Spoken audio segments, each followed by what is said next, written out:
சில பேரை இப்படி சொல்றது உண்டு, அடுத்தவங்களை அனுசரிச்சு நடந்துக்க தெரியல, அவன் என்ன சார் மனுஷன் அப்படிம்பாங்க. சக மனிதர்களோட எப்படி பழகிறது அப்படின்னு தெரியாததுனாலேயே பல பேர் இன்னைக்கு சங்கடப்பட்டு இருக்கிறாங்க. வசதி வாய்ப்பெல்லாம் சரியா இருக்கும், ஆனா வாழ்க்கை சரியா இருக்காது. இன்னொருத்தர்கிட்ட எப்படி பேசுறது பழகிறதுங்கிறது தெரியாததுனாலதான் இந்த அவஸ்தை.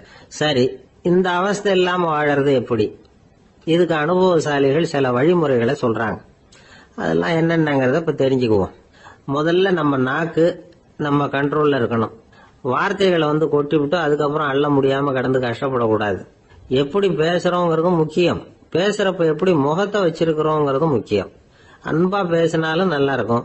அப்படி பேசுறப்ப ஆதரவா அவர் தோள் மேல ஒரு கையை போட்டுக்கிட்டு பேசினா இன்னமும் நல்லா இருக்கும்.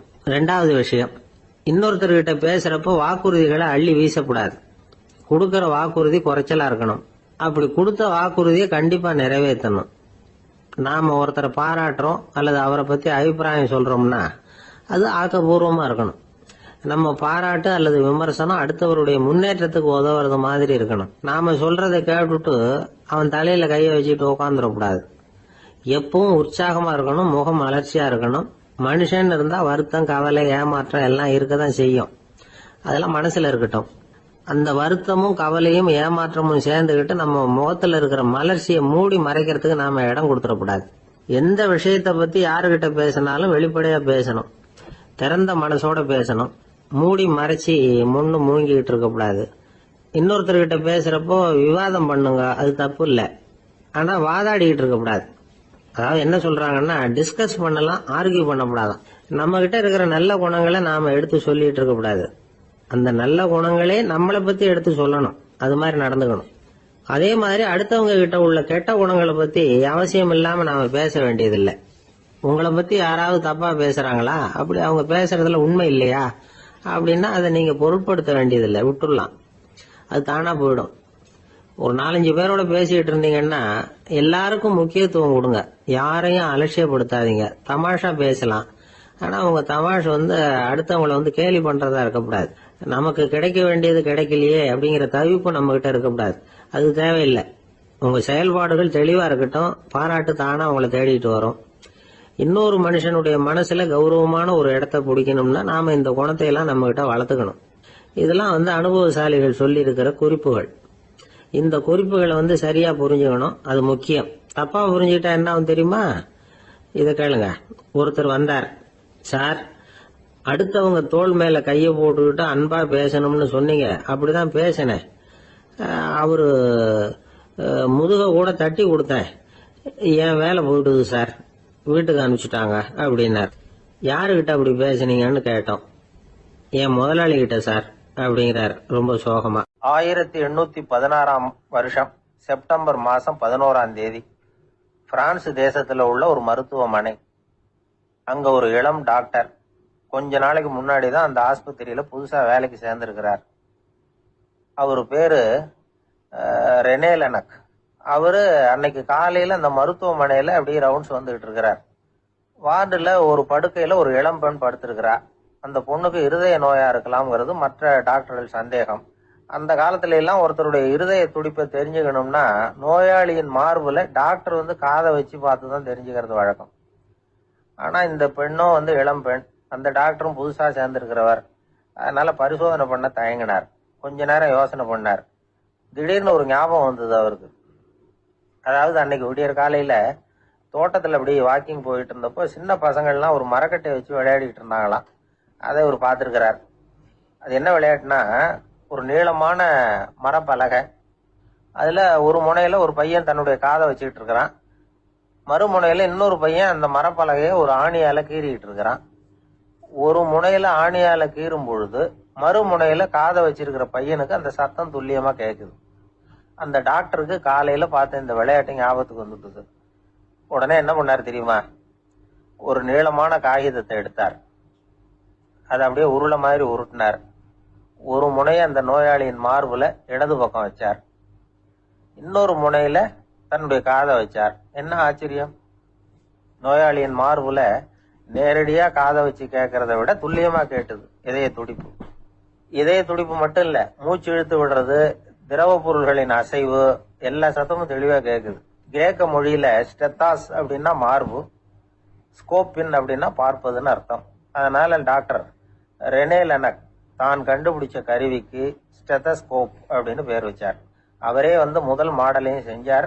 அளவு ரொம்ப பெருசா இருந்தது, சுலபமா எடுத்துட்டு போகிறது கஷ்டம், அது அவ்வளவு கஷ்டமா இருந்தது அது. அதனால அவரே அதை அப்புறம் 2 பிரிவா தயார் பண்ணார். இது 2 துண்டையும் டாக்டர் தன்னோட கோட்டு பாக்கெட்ல வச்சுக்கலாம், தேவைப்படுறப்ப எடுத்து ஒன்னா சேர்த்துக்கலாம். இப்படிதான் அவர் ஆரம்பத்தில் பண்ணார். தன்னுடைய இந்த கண்டுபிடிப்பை பத்தி அவர் ஒரு புத்தகம் எழுதினார். நிறைய வித்துது, புகழும் பணமும் சேர்ந்தது. பணமும் புகழும் சேர்ந்தது மாதிரியே அவருக்கு ஒரு நோயும் சேர்ந்தது. அது என்ன நோயின்னு கண்டுபிடிக்கிறதுக்கும் அவரு கண்டுபிடிச்ச கருவி தான் உபயோகப்பட்டுதான். அவரே அதை கண்டுபிடிச்சார். அவருக்கு வந்திருந்தது காச நோய். 1826 வருஷம் ஆகஸ்ட் மாசம் 13ஆம் தேதி உலகத்தின் முதல் ஸ்டெதஸ்கோப்பை கண்டுபிடிச்ச டாக்டர் ரெனே லெனக் காலமானார். அவர் சாகறதுக்கு முன்னாடி மரத்தால செஞ்சு வச்சிருந்த ஸ்டெதஸ்கோப்பை தனக்கு வேண்டியப்பட்ட ஒரு டாக்டர் கிட்ட கொடுத்து, என்னுடைய சொத்துக்கள்லயே ரொம்ப வசந்தது அப்படின்னு சொன்னாராம். அதுக்கப்புறம் 3 வெள்ளைக்காரங்க சேர்ந்து இந்த கருவியில சில மாற்றங்களை பண்ணாங்க. ஆனா 1829 லண்டன்ல டாக்டர் நிக்கோலஸ்ங்கிறவர் ஒரு காதால இதய துடிப்பை கேட்கறத விட டாக்டர் 2 காதாலையும் கேட்கறது தான் சரியா இருக்கும் அப்படின்னு ஒரு கருத்தை வெளியிட்டார். அதுக்கப்புறம் ரொம்ப காலம் கழிச்சு 1852 ஜார்ஜ் காமான் அப்படிங்கிறவர் ரப்பர் டியூப்களை உபயோகப்படுத்தி 2 காதாலையும் கேட்கற மாதிரி ஒரு புதிய வடிவத்தை அதுக்கு கொடுத்தார். அதுக்கு பிறகு அது படிப்படியா எவ்வளவோ மாற்றங்கள் இருந்தாலும் ஆரம்பத்துல டாக்டர் ரெனே லெனக் உருவாக்கின அடிப்படை மாடலை யாரும் மாற்றி அமைக்கலைங்கிறது தான் முக்கியமான விஷயம். நமக்கு தெரிஞ்ச ஒரு ஆஸ்பத்திரி, அதுல ஒரு நோயாளி, காலை நேரத்துல நர்ஸு அந்த பக்கமா போயிட்டு இருந்தாங்க. அதை பார்த்துட்டு ஒரு நர்ஸுன்னு கத்துறாரு. நர்ஸ் அவசரமா ஓடி என்ன விஷயம்னு கேட்டாங்க. சிஸ்டர், இங்க பாருங்க, உங்க டாக்டரை என் நெஞ்சில ஒரு காதை வச்சு கேட்டுக்கிட்டு இருக்கிறார் அப்படின்னார் நோயாளி. சிஸ்டர் பதட்டப்படாம, அதனால என்ன, இந்த டாக்டர் பழமையான விஷயங்கள்ல ரொம்ப நம்பிக்கை உள்ளவர், அதனால ஸ்டெதாஸ்கோப்பை உபயோகப்படுத்தாம காதை வச்சு கேட்கிறார், அது ஒன்றும் தப்பு இல்லை அப்படின்னாங்களாம். ஐயோ, அதுக்காக இல்லை சிஸ்டர், இவர் என் நெஞ்சு மேல தலையை வச்சது நேற்று ராத்திரி 9 மணி, இப்ப விடிஞ்சு போச்சு, இன்னமும் தலையை எடுக்கவே இல்லை, அதுக்காக தான் சந்தேகப்பட்டு உங்களை கூப்பிடுறேன் அப்படின்னாராம். ஒரு ஊர்ல ஒரு இளைஞன் இருந்தான். ஒரு நாள் அவன் ஒரு குருவை தேடிட்டு புறப்பட்டான். ஊரை விட்டு வெளியில போனான். போகிற வழியில ஒரு காடு. அந்த காட்டுல ஒரு மரத்தடியில ஒரு பெரியவர் உட்கார்ந்துருக்கிறார். அமைதியா மௌனமா அவர் அமர்ந்திருக்கிறார். இந்த பெரியவரை விசாரிக்கலாம், குருவை தேடி கண்டுபிடிக்கிறதுக்கு இவர் ஏதாவது ஒரு வழி சொல்லி கொடுப்பார் அப்படின்னு நினைச்சுக்கிட்டு அவரை நெருங்கினான். ஐயா, எனக்கு ஒரு குரு தேவை, எங்க கிடைப்பார், அவரை எப்படி அடையாளம் கண்டுபிடிக்கிறது, அதை பத்தி ஏதாவது விவரம் சொன்னீங்கன்னா நான் கண்டுபிடிச்சுக்குவேன் அப்படின்றான். பெரியவர் நிமிர்ந்து பார்த்தார். தம்பி, அது ரொம்ப சுலபம், அவர் வயசானவராக இருப்பார், என்னை விட சுமார் 30 வயசு அதிகமாக இருக்கும், அவர் ஒரு மரத்தடியில் தான் உட்காந்துருப்பார் அப்படின்ட்டுருக்கான். சரிங்க பெரியவரே, அது என்ன மாதிரியான மரம், எப்படி இருக்கும் அப்படின்னு கேட்டிருக்கான். பெரியவர் அந்த விவரங்களையும் சொல்லியிருக்கிறாரு. அது மட்டும் இல்லை, சந்திக்கிற நாள், நேரம், வினாடி முதற்கொண்டு எல்லா விவரங்களையும் துல்லியமாக சொன்னாராம். இவ்வளவு விவரங்களை இவரால் எப்படி சொல்ல முடியுது அப்படின்னு இவனுக்கு ஆச்சரியம். இருந்தாலும் அந்த பெரியவர் கடைசியாக ஒரு விவரம் சொன்னார். அது என்ன தெரியுமா, எப்படியும் நீ அவரை சந்திக்கிறதுக்கு ஒரு 30 வருஷம் ஆகும் அப்படின்னு சொல்லிவிட்டாராம். ரொம்ப நன்றிங்க பெரியவரே அப்படின்னு சொல்லிவிட்டு அந்த இளைஞன் புறப்பட்டுருக்கான். இப்போ அவனுக்கு குரு பத்தின விவரம் எல்லாம் கிடைச்சிட்டுது, சந்திக்கிற நேரமும் தெரிஞ்சுட்டுது. ஆனா 30 வருஷம் அவரை தேடி அலைய வேண்டியிருக்குமே. அவன் தேட ஆரம்பிச்சான். காடு மலை எல்லாம் சுத்தி அலைஞ்சான். பல வருஷங்கள் தேடினான், அழுத்து போயிட்டான். கடைசியில அவனுக்கும் வயசாயிட்டுது. கடைசியில தன்னுடைய சொந்த ஊருக்கே திரும்பி போயிட்டு இருந்தான். அங்க ஒரு மரத்தடியில அவன் தேடிட்டு இருந்த குருநாதர் கிடைச்சார். யார் அவருன்னா, 30 வருஷத்துக்கு முன்னாடி வழி சொல்லி கொடுத்தாருல அதே பெரியவர். அவருக்கு இப்போ 30 வயசு அதிகமாக இருந்தது. அதே மரம், அன்னைக்கு பெரியவர் சொன்ன அடையாளம் இப்போ பொருத்தமா இருந்தது. இப்போ அந்த பெரியவர் சொன்னார், சரியா வந்து சேர்ந்துட்ட, வா, உனக்காக தான் நான் இவ்வளவு காலமும் காத்துக்கிட்டு இருந்தேன் அப்படின்னாராம். என்ன சொல்றீங்கன்னு இருக்கான். 30 வருஷத்துக்கு முன்னாடி என்கிட்ட வந்தியே, அப்பவே என் காலம் முடிஞ்சு போயிருந்தது, அப்பவே என்ன உனக்கு அடையாளம் தெரியல, அதனால இவ்வளவு காலம் உனக்காக காத்துட்டு இருக்கும்படி ஆயிட்டுது அப்படின்னாராம். ஐயா, அப்பவே நீங்க சொல்லியிருக்கலாமே, இதுதான் 30 வருஷம் கழிச்சு நீ சந்திக்க போற இடம், நான் தான் உன்னுடைய குரு அப்படின்னு சொல்லியிருக்கலாமே அப்படின்ட்டுருக்கான். அந்த பெரியவர் சிரிச்சுக்கிட்டே இதுக்கு பதில் சொன்னாராம். நான் எவ்வளவோ விவரமா தான் சொன்னேன், நீ சரியா புரிஞ்சுக்கல. காரணம், அப்போ நீ போதுமான அளவுக்கு பக்குவம் பெற்றிருக்கவில்லை. அதனால புரியும் சக்தி இல்லாம போயிட்டுதப்போ 30 ஆண்டு காலம் நீ அலைஞ்சு தெரிஞ்சிருக்கிற. அது காரணமா இப்போ உனக்கு அந்த பக்குவம் வந்துட்டுது.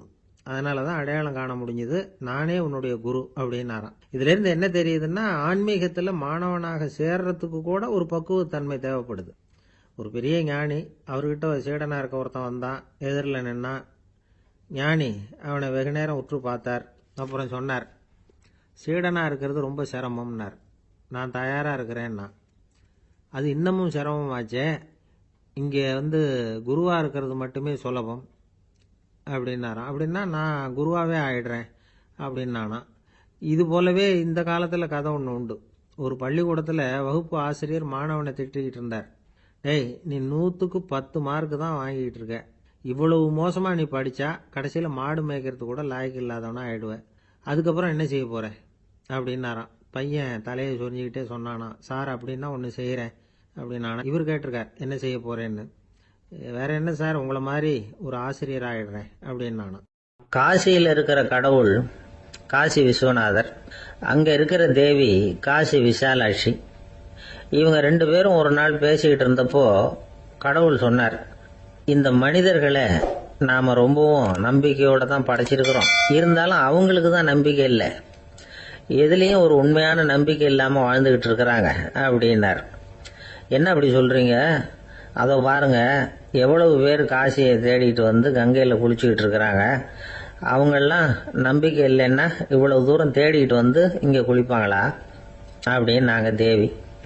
சரி, அதை சோதிச்சு பார்க்கலாம் அப்படின்னு 2 பேரும் முடிவு பண்ணிக்கிட்டாங்க. உடனே ஒரு திட்டம் போட்டாங்க. அது எப்படின்னா, நாம 2 பேருமே பக்தர்கள் மாதிரி உருவத்தை மாத்திக்கிட்டு கங்கை கரைக்கு போக வேண்டியது. நான் கங்கையில் இறங்கி குளிக்கிறேன். கொஞ்ச நேரத்தில் சுழல்ல மாட்டிக்கிட்டது மாதிரி நடிக்கிறேன். நீ உடனே கரையிலிருந்து சத்தம் போடும், என்னோட வீட்டுக்காரரை யாராவது காப்பாத்துங்களேன் காப்பாத்துங்களேன்னு சத்தம் போடும். அதோட இன்னொன்னு சொல்லு, யாராவது ஒரு புண்ணிய ஆத்மா அவர்கிட்ட போய் அவருடைய முடியை பிடிச்சி இழுக்கணும். அப்படி ஒரு சாபம் இருக்குது எங்களுக்கு.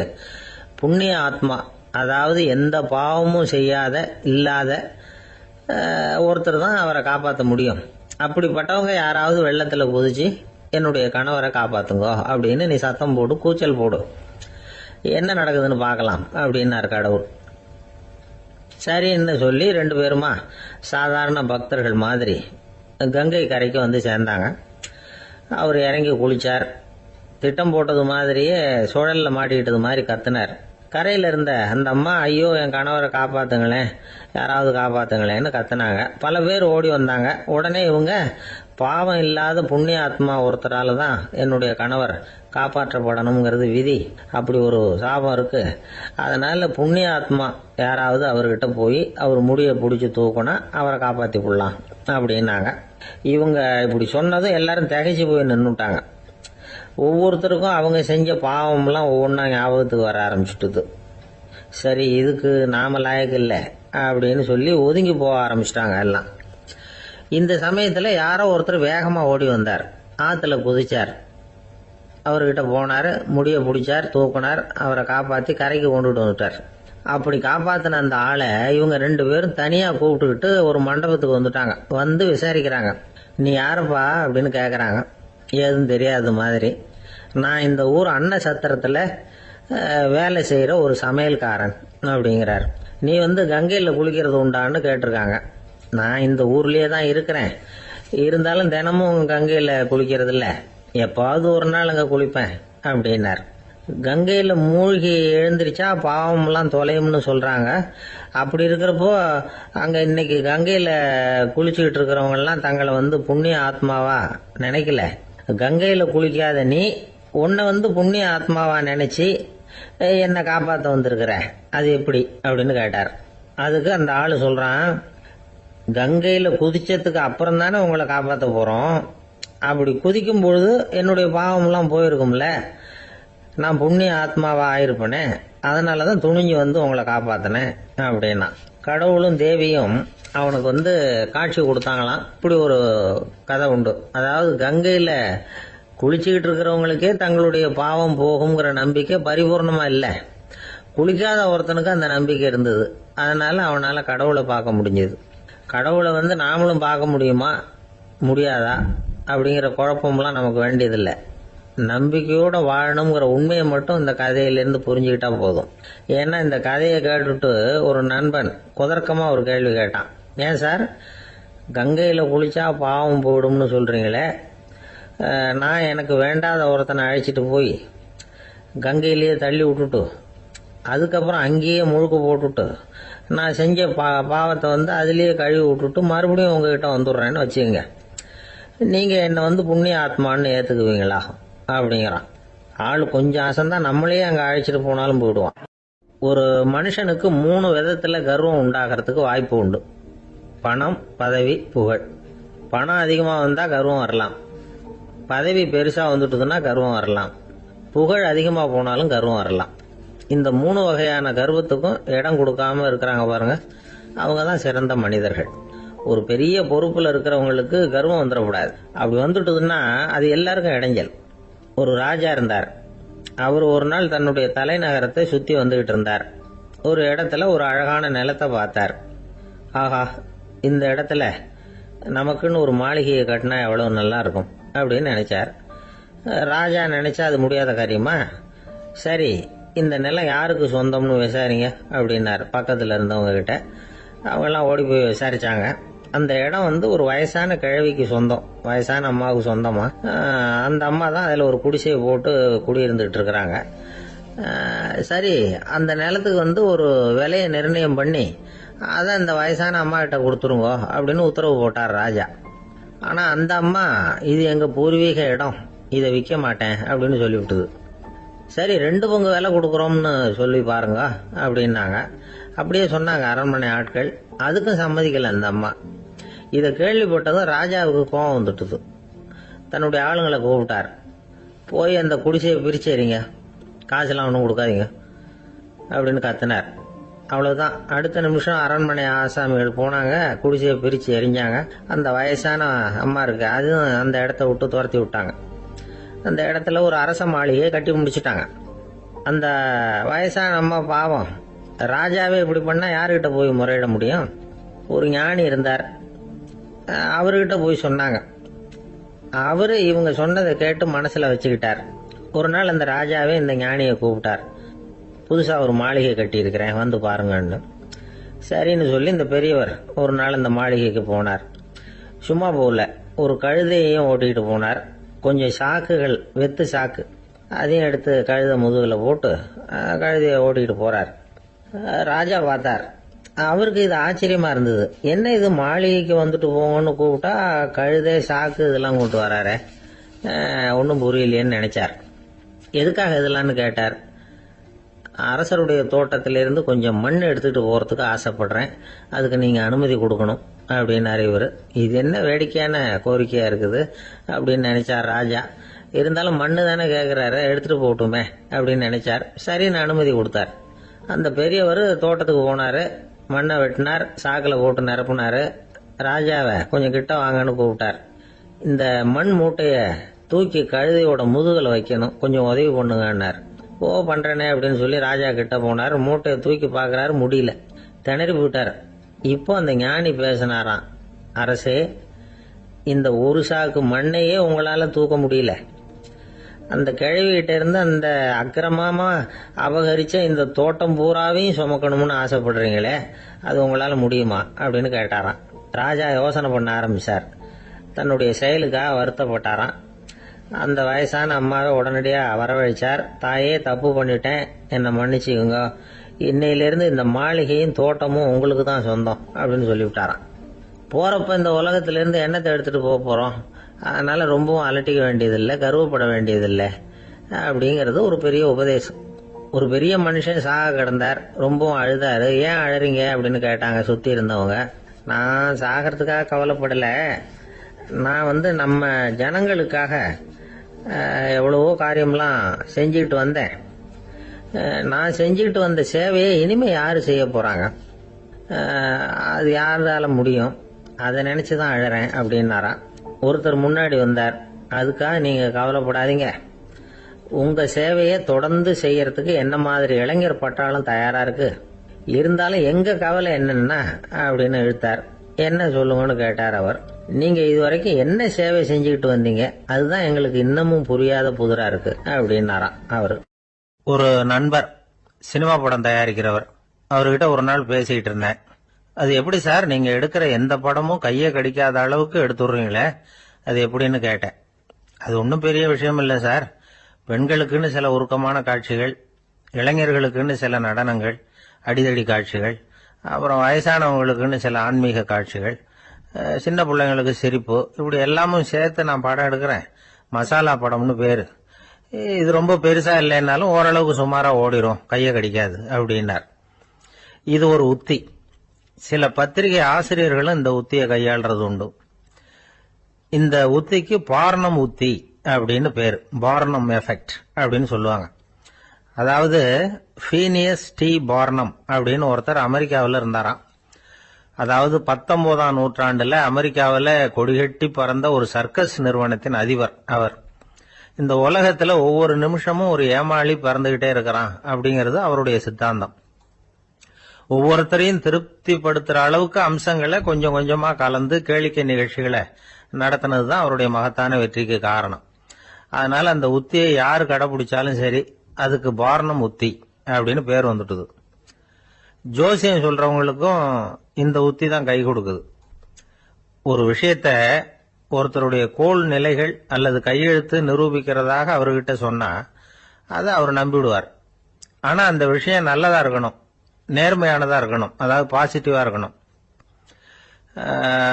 8ஆம் இடத்துல குரு, 9ஆம் இடத்துல சனி, நீங்க ஒரு பெரிய மேதை தான் அப்படின்னு சொல்லுவாங்க. கேட்கறவங்களுக்கு அதை மறுக்கிறதுக்கு மனசு வராது.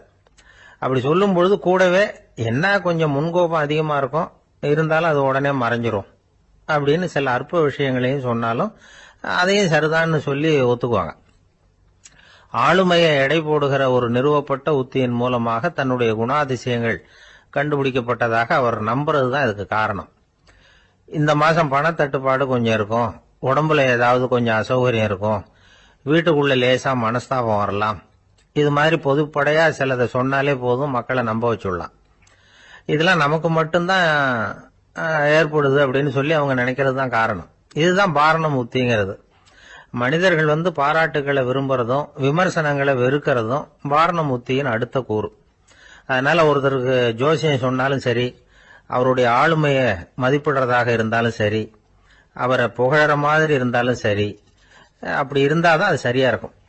சாதகமான விஷயங்களை அதிகமாகவும் பாதகமான விஷயங்களை நாசூக்காவும் சொன்னா மக்கள் அதை நம்பிடுவாங்க. ஒருத்தரை கருமின்னு சொன்னா ஏத்துக்க மாட்டார். அதையே கொஞ்சம் மாத்தி நீங்க கொஞ்சம் சிக்கனமான ஆசாமி அப்படின்னு சொன்னா நீங்க சொல்றது சரிதான் சார் அப்படிம்பார். நீங்க பெரிய செலவாளி தான், இருந்தாலும் நல்ல விஷயங்களுக்கு தான் செலவழிப்பீங்க அப்படின்னு சொல்லணும்.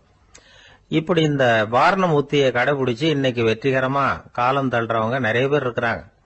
இந்த உலகத்துல ஒவ்வொரு நிமிஷமும் ஒரு ஏமாளி பறந்துகிட்டே இருக்கிறான் அப்படிங்கிறது தான் ஃபீனியஸ் பார்னம் அவர்களுடைய நம்பிக்கை.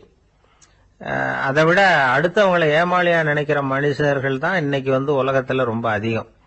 ஒருத்தர் தன்னுடைய மேல் அதிகாரிகிட்ட போய், ஐயா ஒரு நாள் லீவு வேணும், என் தங்கச்சிக்கு கல்யாணம் அப்படின்னார். அவரு பார்த்தார், ஒரு 10 நிமிஷம் வெளியில இருங்கன்னார். 10 நிமிஷம் கழிச்சு கூப்பிட்டார், இத பாருங்க நீங்க சொல்றது பொய், இப்போ உங்க தங்கச்சிக்கு போன் பண்ணேன், அவங்க தனக்கு 2 வருஷத்துக்கு முன்னாடியே கல்யாணம் ஆயிட்டதாக சொல்றாங்க அப்படின்னார். உடனே இவரு சொன்னார், சார் இப்போ நீங்க சொல்றதும் பொய்யாதான் இருக்கணும், ஏன்னா நிஜமா எனக்கு ஒரு தங்கச்சியே கிடையாது அப்படின்னார்.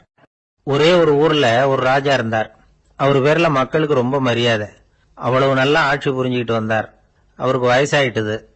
அதனால ஒரு நாள் அமைச்சரை கூப்பிட்டார், இத பாருங்க எனக்கு வயசாயிட்டுது, அதனால இந்த அரச பொறுப்பை எல்லாம் நீங்க ஏத்துக்குங்க அப்படின்னார். அதுக்கப்புறம் ராணியை கூப்பிட்டார், வா நாம இனிமே இங்க இருக்க வேணாம், காட்டுக்கு போய் தவம் பண்ணலாம் அப்படின்னு கூப்பிட்டார். இந்த செய்தி மக்களுக்கு அறிவிக்கப்பட்டது. மக்கள் உடனே கூட்டம் கூட்டமா அரண்மனைக்கு வர ஆரம்பிச்சுட்டாங்க. மன்னரை போய் பாக்குறாங்க. அரசே, தாங்கள் எங்களுக்கு தந்தை மாதிரி, நீங்க காட்டுக்கு போயிட்டா நாங்கள்லாம் இங்க எப்படி இருக்க முடியும், எங்களுக்கெல்லாம் எந்த துன்பமும் இல்லாம பாத்துக்கிட்டு வர்றீங்க, இது மாதிரியான ஒரு அரசாட்சி இல்லைன்னா மக்கள் வாழ்ந்து என்ன பயன் அப்படின்னாங்க. இருந்தாலும் என்ன பண்றது, வயசாயிட்ட காரணத்தினால இந்த முடிவுக்கு வர வேண்டி இருக்குது அப்படின்னாரா ராஜா. அப்படின்னா நீங்க காட்டுக்கு போக வேணாம், நாங்க போறோம். நாங்க அங்க போய் தவம் பண்றோம், வழிபாடு பண்றோம், கடவுள் வருவார், அவர்கிட்ட வரம் வாங்கிட்டு வந்துடுறோம் அப்படின்னாங்களாம். அப்படி சொல்லிவிட்டு உடனே எல்லாரும் காட்டுக்கு போனாங்க. நாட்டு மக்கள் எல்லாரும் ஒட்டு மொத்தமா வந்து காட்டுல உட்காந்துக்கிட்டு தவம் பண்றத பார்த்தார் கடவுள். உடனே புறப்பட்டு வந்தார். எல்லாரும் இப்படி வந்து உட்கார்ந்து இருக்கிறீங்களே, என்ன வேணும் உங்களுக்கு அப்படின்னு கேட்டார். உடனே மக்கள் எல்லாரும் ஒரு குரல்ல சொன்னாங்க, சுவாமி, எங்கள் மன்னன் ரொம்ப நாளைக்கு நல்லபடியா இருக்கணும், அவர் வந்து மகிழ்ச்சியாகவும் உடல் நலத்தோடும் இருந்தாதான் நாங்க அமைதியா வாழ முடியும் அப்படின்னாங்க. சரி, அதுக்கு என்ன செய்யணும் அப்படின்னாரு ஆண்டவன். எங்க மன்னருக்கு இன்னும் ஒரு 100 வருஷம் ஆயுள கொடுங்க அப்படின்னாங்க. அவ்வளவுதானே, சரி அப்படியே ஆகட்டும் அப்படின்னு சொல்லிவிட்டு ஆண்டவன் போயிட்டார். மக்கள் மகிழ்ச்சியோட திரும்பி வந்தாங்க. மன்னா, கடவுள் வரம் கொடுத்துட்டார், நீங்க 100 வருஷம் வாழ போறீங்க அப்படின்னாங்க. இதை கேட்டதும் ராணி ராஜாவை வணங்கி நான் தவம் செய்ய போறேன் அப்படின்னு புறப்பட்டாங்க. உடனே மக்கள் என்ன நினைச்சாங்க தெரியுமா, ஐயோ, நாம ராஜாவுக்கு மட்டும்தானே நீண்ட ஆயுள் வேணும்னு வரம் வாங்கணும், ராணிக்கு வாங்கலையே, அதுதான் கோபத்துல புறப்பட்டாங்க போல இருக்கு அப்படின்னு நினைச்சு வருத்தப்பட்டாங்க. ஆனா ராணி நினைச்சது அது இல்ல. ராணி போய் தவம் பண்ணாங்க, கடவுள் காட்சி கொடுத்தார். இவங்க கேக்குறாங்க, சுவாமி, ராஜாவுக்கு மட்டும் 100 வருஷம் ஆயுள்னு வரம் கொடுத்துட்டீங்க, அப்படின்னா குடிமக்களும் 100 வருஷம் இருக்கணும். இப்படிப்பட்ட குடிமக்கள் இல்லைன்னா அப்படிப்பட்ட அரசன் இருந்து என்ன பிரயோஜனம் அப்படின்னாங்களாம். ஆண்டவன் பார்த்தார், சரி அவங்களும் 100 வருஷம் வாழ்வாங்க, அது மட்டும் இல்ல, நீயும் 100 ஆண்டு காலம் வாழ வரமளிக்கிறேன் அப்படின்னு சொல்லிவிட்டு மறைஞ்சிட்டார். இதுல ஆண்டவன் வர்றதும் மறையறதும் முக்கியம் இல்ல. இதுல கவனிக்க வேண்டியது ஆள்கிறவனின் விசால மனம், குடிமக்களின் விசால மனம், ஆள்கிறவன் மனைவியினுடைய விசால மனம். இப்படி ஒரு நாடு இருந்துட்டுதுன்னா எப்படி இருக்கும் வாழ்க்கை நினைச்சு பாருங்க. அதனாலதான் பெரியவங்க எல்லாம் சொல்றாங்க, இதய வாசல் திறந்தே இருக்கணும், இதயத்தின் கதவுகளை மூடாதீங்க அப்படின்னு சொல்லுவாங்க. என்கிட்ட ஒருத்தர் சொன்னார், என்னுடைய இதய வாசல் எப்பவும் திறந்தே தான் இருக்குதுன்னார். எதனால் அப்படி சொல்றீங்க அப்படின்னு கேட்டோம். டாக்டரே சொல்லிவிட்டார், என்னுடைய இதயத்துல ஒரு ஓட்டை இருக்குது அப்படின்னு, வால்வு சரியில்லையா அப்படிங்கிறார். ராமகிருஷ்ணர் வாழ்ந்த காலத்துல நடந்த ஒரு நிகழ்ச்சி இது. அப்போ ஒரு ஓவியர் இருந்தாராம். அவருக்கு ஒரு ஆசை, ராமகிருஷ்ணர் படத்தை வரையணும், அதை அவர்கிட்டயே கொண்டுட்டு போய் காட்டி அபிப்பிராயம் கேட்கணும். இதுதான் அந்த ஓவியரின் ஆசை. உடனே ராமகிருஷ்ணர் படத்தை வரைஞ்சி முடிச்சார். அதை எடுத்துக்கிட்டு போனார். இவர் போன சமயம் அங்க ராமகிருஷ்ணர் சீடர்களோட உட்கார்ந்துருக்கிறார். விவேகானந்தர் அங்க இருக்கிறார். இந்த ஓவியர் கொண்டுகிட்டு போய் தான் வரைந்த ஓவியத்தை அவர்கிட்ட காட்டினார். ராமகிருஷ்ண பரமஹம்சரின் ஓவியத்தை ராமகிருஷ்ணர்கிட்டயே காட்டுறார். ராமகிருஷ்ணர் என்ன பண்ணார் தெரியுமா, அந்த படத்தை பார்த்தார். உடனே அது காலை தொட்டார். குருதேவருடைய இந்த செயல் சீடர்களுக்கு ரொம்ப வியப்பை உண்டு பண்ணிச்சு. சில பேர் மனசுக்குள்ளேயே ரொம்ப குழம்பி போக ஆரம்பிச்சுட்டாங்க, என்ன இப்படி பண்றாருன்னு. என்ன இது அவரோட படம், அவரே அவரோட படத்தின் காலை தொடுறார் அப்படின்னு யோசிச்சாங்க. சில பேர் ஒன்னும் புரியாம ஒருத்தர் பார்த்து சிரிச்சுக்கிட்டாங்க. அந்த இடத்துல சீடர்கள் மட்டும் இல்ல, சீடர் அல்லாத பல பேர் இருந்தாங்க. தன்னுடைய காலை தானே தொடர இவருடைய செயல் பற்றி என்ன நினைக்கிறது அப்படின்னு அவங்களும் குழம்பி போய் நிக்கிறாங்க.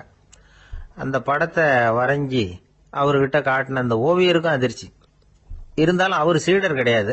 அதனால கொஞ்சம் துணிச்சலை வர வச்சுக்கிட்டு கேட்டார், என்னங்க இது, என்னால என்னுடைய கண்களையே நம்ப முடியல, இது உங்க சொந்த உருவப்படம், நீங்க உங்க சொந்த கால்களையே தொடறீங்க, இது எங்களுக்கு கொஞ்சம் சங்கடமா இருக்குதே அப்படின்னார்.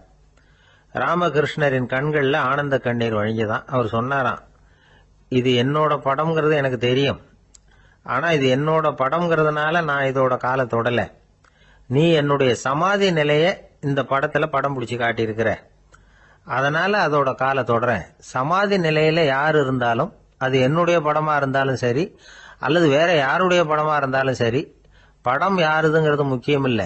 இதுல எது முக்கியம்னா அது தன்னை உணர்ந்த ஒரு உணர்நிலையின் படம். அப்படி இருக்கிறப்போ அதோட காலை நான் தொடணும்.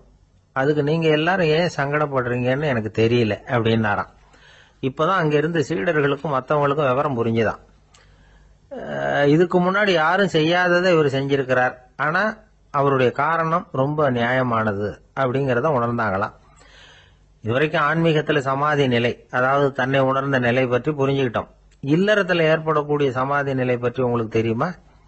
ஒரு அம்மா டாக்டர் கிட்ட வந்து சொன்னாங்களாம், டாக்டர், என் வீட்டுக்காரருக்கு உடம்புல ஏதோ கோளாறுன்னு நினைக்கிறேன். நான் எவ்வளவு நேரம் பேசினாலும் காதுல விழாத மாதிரி உட்கார்ந்துருக்கிறார் அப்படின்னு ஆகலாம். அதுக்கு அந்த டாக்டர் சொன்னாராம், அம்மா, அது உடம்பு கோளாறு இல்ல, அது ஒரு பெரிய திறமை அப்படின்னாராம். ஒரு கடற்கரை ஓரம், அங்க ஒரு சின்ன கிராமம். அந்த கிராமத்துல ஒரு சின்ன பள்ளிக்கூடம். கடற்கரை ஓரத்துல உள்ள ஒரு விடுதியில ஓய்வுக்காக ஒருத்தர் வந்து தங்கி இருக்கிறார். பள்ளிக்கூடத்துல ஏதோ விழா நடக்கிறது மாதிரி தெரிஞ்சது. உடனே அவர் அந்த பக்கமா வந்தார். இங்க என்ன நடக்குதுன்னு விசாரிச்சார். பள்ளி ஆண்டு விழா நடக்குதுன்னாங்க. உடனே போனார். கண்காட்சி ஒன்று வச்சிருந்தாங்க. உள்ள போய் பார்த்தார். பள்ளிக்கூடத்தில் படிக்கிற மாணவர்களே சொந்தமா தயார் பண்ண பொருள்களை காட்சிக்கு வச்சிருக்கிறாங்க. அந்த ஊர் மக்கள்லாம் அதை கூட்டம் கூட்டமா போய் பார்த்துக்கிட்டு இருக்கிறாங்க. இவரும் ஆர்வமா அதையெல்லாம் பார்த்துக்கிட்டே போறார். ஒரு இடத்துல ஒரு சின்ன ரயில் செஞ்சு வச்சிருந்தாங்க, மாணவர்களே தயார் பண்ணது. மின்சாரத்தால் அது ஓடுறது மாதிரி பண்ணி வச்சிருந்தாங்க. அதுல ஒரு சின்ன பொத்தான் இருக்கும், அது அமுக்குனா ரயில் ஓடும், சுத்தி சுத்தி வரும். மாணவர்கள் எதிரில் நின்று அதுக்கு விளக்கம் கொடுத்துக்கிட்டு இருக்கிறாங்க. இவரு அதை கவனிச்சார். ரயில் ஓடுறத பார்த்தார். அங்க நின்றுகிட்டு இருந்த மாணவர்கள் கிட்ட விளையாட்டா கேட்டார், ஏன்பா இந்த ரயில் எதனால ஓடுது அப்படின்னு கேட்டார். இவரு சக்தியினால ஓடுது அப்படின்னாங்க மாணவர்கள். அது என்ன சக்தின்னு கேட்டார். அதுக்கு பேரு மின்சாரம் அப்படின்னாங்க. சரி, நீங்க மின்சாரத்தை பார்த்துருக்கிறீங்களா அப்படின்னார். நாங்க பார்த்தது இல்லைங்க, ஆனா இதை செய்யறதுக்கு எங்களுக்கு உதவி பண்ண ஆசிரியர் ஒரு பட்டதாரி, ஒரு கால் அவர் பார்த்துருக்கலாம் அப்படின்னாங்க. அவர் எங்க இருக்காருன்னு கேட்டார். இதோ அழைச்சிட்டு வர்றோம்னு ஓடினாங்க. அவர் அழைச்சிட்டு வந்தாங்க. அவர்கிட்ட ஒரு பெரியவர் கேட்டார், மின்சாரத்தை நீங்க பார்த்துருக்கிறீங்களா அப்படின்னு. மின்சாரத்தை பார்க்கறதாவது நான் பார்த்ததே இல்லை.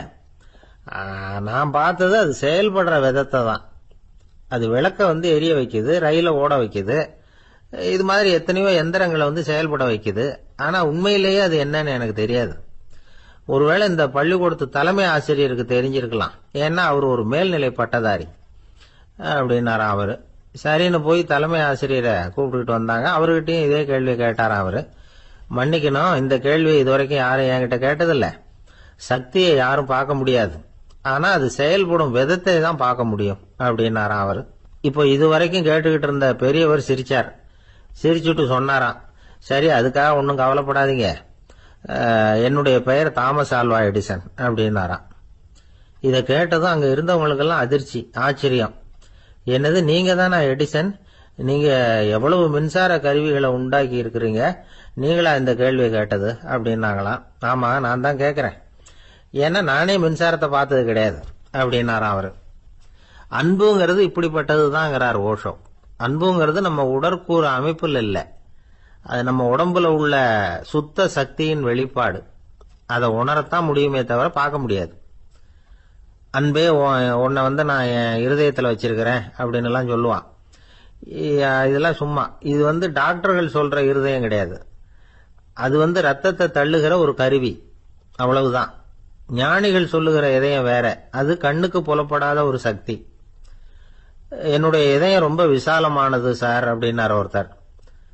அப்படிங்களான்னு ரொம்ப மரியாதையா, ஆமாங்க, டாக்டர் அப்படிதான் சொல்றார், கொஞ்சம் வீங்கி போய் பெருசா இருக்குதான் அப்படின்னார்.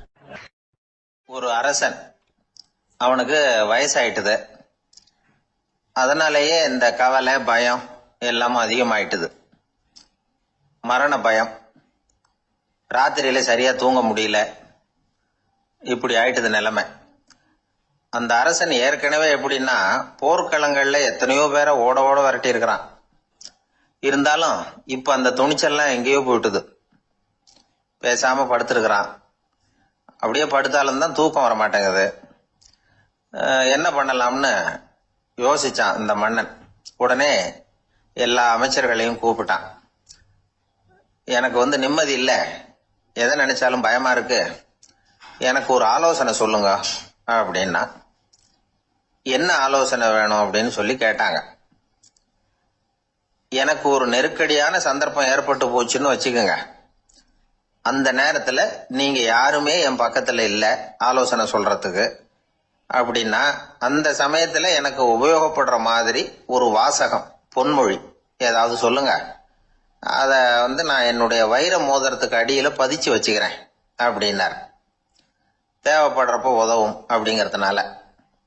அவர் போட்டிருந்த மோதிரமும் அதுக்கு தகுந்த மாதிரியே திறந்து மூடுறது மாதிரி அமைஞ்சிருந்தது. ஏதாவது வாசகம் எழுதுனா உள்ற வச்சுக்கலாம், அதுக்கான வசதி அதுல இருந்தது. அமைச்சர்கள்லாம் யோசனை பண்ணாங்க, இது மாதிரி ராஜா கேட்கிறாரு, என்ன வாசகம், அதாவது பொன்மொழி சொல்லலாம் அப்படின்னு எல்லாரும் யோசனை பண்ணாங்க. ஒருத்தருக்குமே சரியா தோணல, ஒரே குழப்பமா இருந்தது. ஏன்னா நெருக்கடியான சமயத்துல உபயோகப்படுறது மாதிரி ஒரு பொன்மொழி வேணும்னு சொல்லியிருக்கிறார். அப்படி இப்படி யோசிச்சு பார்த்தா ஒண்ணுமே தோணல.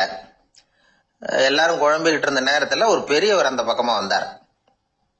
அவர் சொன்னார், நான் வேணும்னா அதுக்கு பொருத்தமா ஒரு வாக்கியம் சொல்றேன், ஆனா ஒரு நிபந்தனை. அதை யாரும் ரொம்ப ஆர்வம் காரணமா அவசரப்பட்டு படிச்சிடக்கூடாது. அதை ரகசியமா அந்த மோதிரத்துக்குள்ள எழுதி வச்சுக்கணும். எப்பவாவது இக்கட்ல மாட்டிக்கிற சமயத்துல மட்டும், வேற வழியே இல்லை அப்படிங்கிற நிலைமையில மட்டும்தான் அதை திறந்து பார்க்கணும். அப்படி நீங்க இருக்கிறதா இருந்தா நான் அதை சொல்றேன் அப்படின்னாரு அந்த பெரியவர். சரின்னு ஒத்துக்கிட்டாங்க எல்லாரும். அதே மாதிரி அவர் ஒரு வாக்கியத்தை சொன்னார். அவர் சொன்ன வாக்கியத்தை ரகசியமா மோதிரத்துக்குள்ள பதிச்சு மூடியாச்சு. ராஜா அதை விரல்ல மாட்டிக்கிட்டார். கொஞ்ச நாள் ஆச்சு. அந்த ராஜாவுக்கு ஒரு சோதனை வந்தது. என்ன சோதனைன்னா, அடுத்த நாட்டு மன்னன் படையெடுத்துக்கிட்டு வந்துட்டான். அவன் இவர்கிட்ட ஏற்கனவே தோத்து போனவன், ஒரு வெறியில வந்திருக்கிறான். தோற்று போனவன் மறுபடியும் சண்டைக்கு வந்தா எப்படி வருவானோ அப்படி வர்றான். ஒரு வெறியில வந்தா ஜெயிச்சுட்டான். என்னாச்சு இவரோட நிலைமைன்னா, நாட்டை இழந்துட்டார், எல்லாத்தையும் இழந்துட்டார். கடைசியா ஒரு அடிபட்ட குதிரையில ஏறி தப்பிச்சு போயிட்டார், வேற வழி இல்லைன்னு. பின்னாடி துரத்திக்கிட்டு வராங்க. இவர் ஒரு மலை உச்சிக்கு போயிட்டார், அதுக்கும் அப்பால போக முடியாது. ஏன்னா அந்த பக்கம் பயங்கர பள்ளம். உல்லாச பயணிகள் கண்டு கழிக்கிற இடம் அது. ஆனா இவருக்கு அது சாவு பயணத்தின் வாசல், திரும்பவும் முடியாது. அவ்வளவு குறுகிய பாதை அது, வேற வழியே இல்லை. இந்த நேரம் சூரிய ஒளி மோதிரத்துல பட்டு மின்னிச்சு. உடனே இவருக்கு ஞாபகம் வந்தது. மோதிரத்தை திறந்து படிக்கிறார். அதுல இருந்த வாசகம், இந்த நிலையும் மாறிவிடும், this too will pass away. அவருக்கு ஒரு தைரியம் வந்தது. பின்னாடி வந்தவங்களும் திசை மாறி வேற எங்கேயோ தேடி போயிட்டாங்க. அவங்க விரட்டிக்கிட்டு வரலன்னா இவ்வளவு அழகான ஒரு இடம் இருக்கிறதே எனக்கு தெரியாம போயிருக்குமேன்னு நினைச்சார். இவ்வளவு அழகை ரசிக்கிறதுக்காக ஒரு நாட்டையே கூட இழக்கலாம்னு தோணுச்சு அவருக்கு. அமைதியா அந்த அழகை ரசிச்சார். எதிரிகள்லாம் எங்கேயோ போயிட்டாங்க. மன்னர் நாடு திரும்பினார். மறுபடியும் படைகளை திரட்டினார். கொஞ்ச நாள்ல படை எடுத்துக்கிட்டு போனார். யாருகிட்ட தோத்து போனாரோ அவரையே வெற்றி கண்டு திரும்பி வர்றார். வரவேற்பு விழா பிரமாவப்படுது. ஆடல் பாடல் கோலாகலம். இதை பார்த்ததும் அந்த ராஜாவுக்கு தலகால புரியல. நம்மளை இனிமே யாராலையும் ஜெயிக்க முடியாதுன்னு நினைச்சார். அகம்பாவம் லேசா எட்டி பார்த்தது. இப்ப மறுபடியும் சூரிய ஒளிப்பட்டு மோதிரம் மின்னிச்சு. அதை திறந்து மறுபடியும் படிக்கிறார். இந்த நிலைமையும் மாறிவிடும், this too will pass away. அவ்வளவுதான். அவர் மனசு அடங்க ஆரம்பிச்சுட்டது, ஆணவம் போயிட்டுது.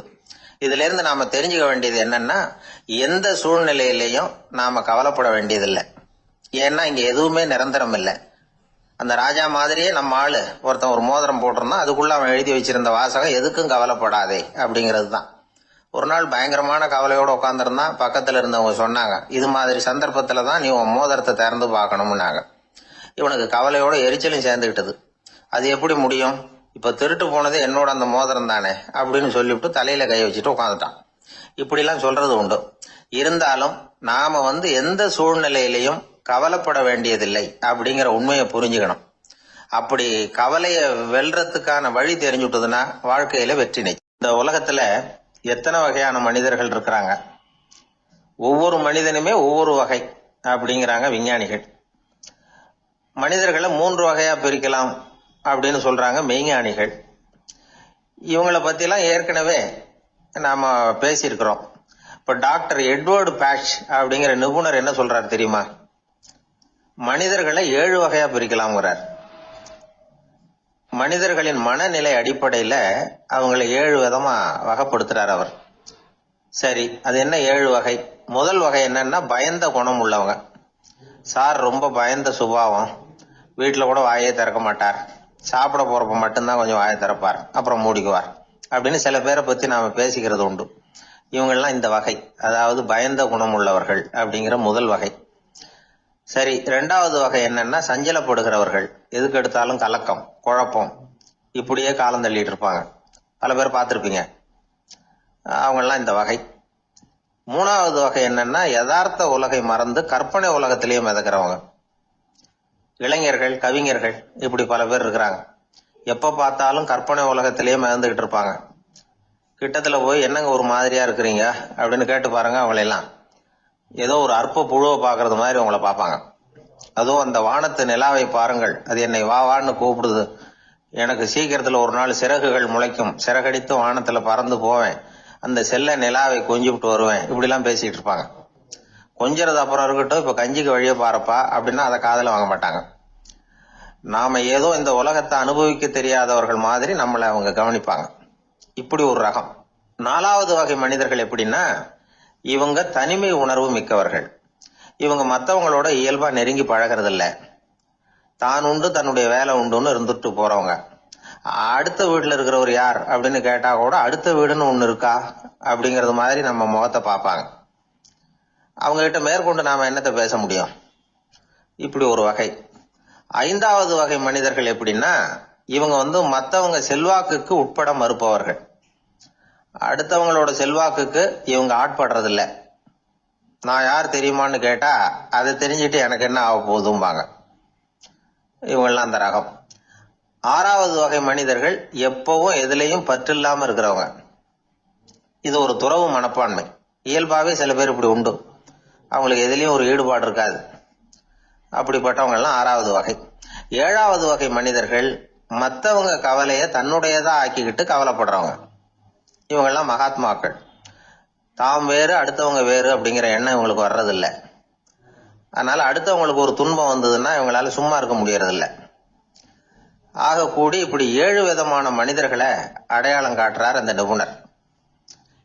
இதுல நாம எந்த வகையில வர்றோம் அப்படிங்கறத நாம தான் அடையாளம் கண்டுபிடிக்கணும். எனக்கு தெரிஞ்ச ஒரு மனிதர் உண்டு. அவர் ஒரு வித்தியாசமான வகை. எதையும் நடைமுறை சாத்தியமா சிந்திக்கிறவர். எப்பவும் அடுத்தவங்களும் நல்லா இருக்கணும், நாமும் நல்லா இருக்கணும் அப்படின்னு ஆசைப்படுறவர். அவருக்கு ஒரு சமயம் திடீர்னு உடம்பு சுகம் இல்லாம போயிட்டுது. டாக்டர் கிட்ட போனார், பணம் கொடுத்தார், வைத்தியம் பார்த்துக்கிட்டார். அவர் எழுதி கொடுத்த மருந்து சீட்டை வாங்கினார். ஒரு மருந்து கடைக்கு போனார், பணம் கொடுத்தார், மருந்து வாங்கினார். அதை எடுத்துட்டு வீட்டுக்கு வந்தார். அதுக்கப்புறம் அந்த மருந்து அவர் சாப்பிடணும்ல, சாப்பிடவே இல்லை, அப்படியே சும்மா வச்சுட்டார். அவரை பார்த்து கேட்டேன், ஏன் சார் இப்படி பண்றீங்க, வீண் செலவு தானே இது, நீங்க ஏன் டாக்டர் கிட்ட போய் பணம் செலவு பண்ணுனீங்கன்னு கேட்டேன். அவர் சொன்னாரு, டாக்டர் வாழணும் இல்லையா, அதனாலதான் அப்படின்னார். சரி, அப்புறம் ஏன் மருந்து வாங்கினீங்க அப்படின்னு கேட்டேன். மருந்து கடைக்காரர் வாழணும் இல்லையா, அதனாலதான் அப்படின்னார். சரி, அப்புறம் ஏன் வாங்கின மருந்து சாப்பிடாம வச்சுட்டீங்க அப்படின்னதுக்கு, நான் வாழணும் இல்லையா அதனாலதான் அப்படின்னார். இவர் வாழ்க்கையை புரிஞ்சுக்கிட்டவர். இப்படி வாழ்க்கையை புரிந்து கொண்டு வாழ தெரிஞ்சுக்கணும். எந்த வகை மனிதர் நாம் அப்படிங்கறத புரிஞ்சுக்கிட்டு வாழ்ந்தோம்னா வாழ்க்கையில வெற்றி நிச்சயம். குடும்பத்துல ஒருத்தர் அனுசரிப்பு தன்மைங்கிறது ரொம்ப அவசியம். கணவன் மனைவின்னா அனுசரிச்சு போகணும்னு சொல்லுவாங்க. அதாவது ஒரு கணவன், அதுக்காக தான் அந்த காலத்துல எல்லாம் ஒரு வீட்டுக்கு மாப்பிள்ளை தேடுறதுங்கிறது ஒரு பெரிய குடும்பத்தை நிர்வகிக்கிற அளவுக்கு ஒரு கணவனா வரக்கூடிய எப்படி இருக்கணும் அப்படின்னா, அந்த காலத்துல புலி வேட்டைக்கு போகணும். ஒரு பொண்ணுக்கு மாப்பிள்ளை தேடுறதுன்னா நம்ம தமிழ் பழக்கம் என்னன்னா, காட்டுக்கு போய் ஒரு புலியை வேட்டையாடிட்டு வரணும். அந்த புலி பல்லு அல்லது நகத்தை கொண்டுட்டு வரணும் அந்த இளைஞன். அதை வீட்டில் கொடுப்பான். அதை தான் கட்டி அதை இதாக கட்டுவாங்க, மாலையை போடுவாங்க, தாலியாக கட்டுவாங்க. அதாவது வீரம் இருக்கா பையனுக்குன்னு பார்ப்பாங்க. ஒரு பொண்ணு வேணும்னா நீ முதல்ல வீட்டுக்கு பொண்ணு கேட்க போகக்கூடாது, காட்டுக்கு போகணும், போய் புலியை கொண்டு வா, அதுக்கப்புறம் தான் உனக்கு பொண்ணு அப்படின்னு சொல்லுவாங்க. இப்போலாம் ஏன் போறது இல்லைன்னா, இப்போலாம் ஒருத்தனை காட்டுக்கு போய் புலிப்பல் கொண்டு வரனா புலி தான் மாப்பிள்ளையா வரும். அதனாலதான் இப்போ போறது இல்லை யாரும் காட்டுக்கு. அப்போ பெண்களும் ரொம்ப வீரமா இருந்தாங்க. பெண்கள் மூலம் அந்த காலத்துல எப்படின்னா, முறத்தாலேயே புலியை துரத்துவாங்களாம். நம்ம பழைய பாட்டுல எல்லாம் பார்த்திருப்பீங்க, முறத்தால புலியை விரட்டினாங்கன்னு வரும் பழைய பாட்டு. ஒரு அந்த அளவுக்கு பெண்களுக்கு வீரம். இப்போ கல்யாணம் ஆகி இந்த காலத்துல ஒரு கணவனை விரட்டிட்டு வந்தாங்களாம் முறத்தை எடுத்துக்கிட்டு. ஒரு மனைவி, அவன் பயந்துட்டு வெளில ஓடி வரான், பின்னாடி முறத்தை எடுத்துட்டு அந்த அம்மா ஓடி வருது.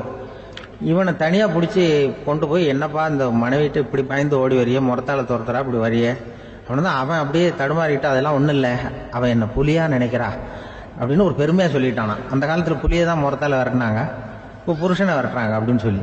அப்படி அந்த காலத்தில் கணவனுக்கு ஒரு குடும்பத்தை நிர்வகிக்கிற திறமை இருக்கா, உடல் வலிமை தான் முக்கியம். இப்போ கூட மதுரை பக்கத்தில் ஐயாவுக்கு தெரியும், அந்த இளவட்டக்கல்லுன்னு ஒரு ஊருக்கு ஊர் எல்லையில் கிடக்கும். ஊர் எல்லையில் ஒரு பெரிய கல் கிடக்கும். அந்த ஊருக்கு பொண்ணு கேட்க போகிறவங்க அந்த கல்லை தலைக்கு மேலே தூக்கி காட்டணும், அப்படியே தூக்கி தலைக்கு மேலே வசதி கீழே போடணும். அந்த வலு இருந்தால் தான் நீங்கள் அந்த ஊருக்குள்ளேயே போகலாம், பொண்ணு கேட்கறதுக்கு போகலாம். இல்லைன்னா நீ திரும்பி போக வேண்டியதான். அந்த வலிமை இருக்கா மாப்பிள்ளைன்னு பார்க்குறாங்க. இளவட்டக்கல்லுன்னு பேர். அப்போ என்ன பண்ணாங்கன்னா, ஒரு 1000 வருஷத்துக்கு முன்னாடி அந்த கல்லை தலைக்கு மேலே தூக்கி கீழே போடுவாங்களாம். ஒரு 500 வருஷத்துக்கு முன்னாடி அப்படி கொஞ்சம் தூரம் இடுப்பு அளவுக்கு தூக்கி கீழே போட்டுக்கிட்டு இருந்திருக்கிறாங்க.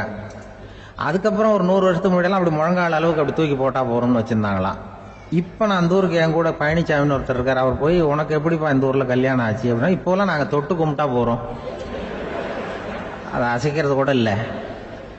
அப்படி ஆகிட்டுது. ஒரு குடும்பத்தை கணவனாக வரப்போகிறவனுக்கான தகுதி அந்த காலத்தில் அப்படி இருந்துதான்.